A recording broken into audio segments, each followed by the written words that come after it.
Praise the lord. ప్రభువైన యేసుక్రీస్తు నామమున మీ అందరికీ నా వందనములు. అపోస్తలుడైన పౌలు ఎఫెసీయులకు రాసిన పత్రిక 5వ అధ్యాయము 15వ వచనం. దినములు చెడ్డవి, మీరు సమయమును పోనీయక అజ్ఞానుల వలె కాక జ్ఞానుల వలె నడుచుకొనండి.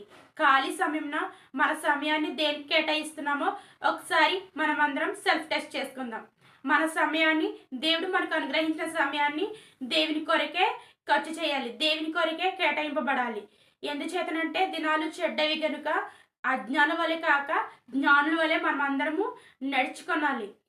అపోస్తలుడైన పౌలు అంటాడు కదా, దినములు చెడ్డవి కనుక మీరు సమయాన్ని పోనీయకూడదు అజ్ఞానుల వలె కాక అని అంటారు ఆయన.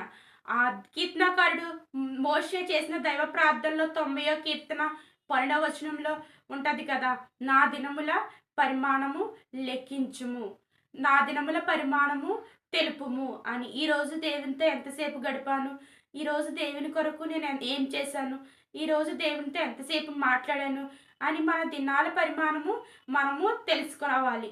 ఖాళీ సమయం దేవుడు మనకు అనుగ్రహించిన సమయం కొలది పాటల ద్వారా, బైబిల్ చదువుట ఎందును, ప్రార్థించడం ఎందును దేవునికి మన సమయాన్ని కేటాయించే వారిగా ఉండాలి.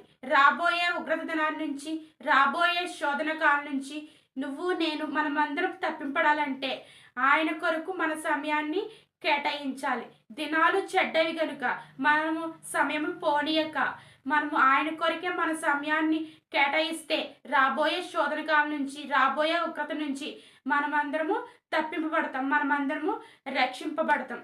అట్టి కృప పరిశుద్ధాత్మ దేవుడు తోడై ఉండి మన జీవితాల్లో నడిపించునుగాక. ఆమేన్.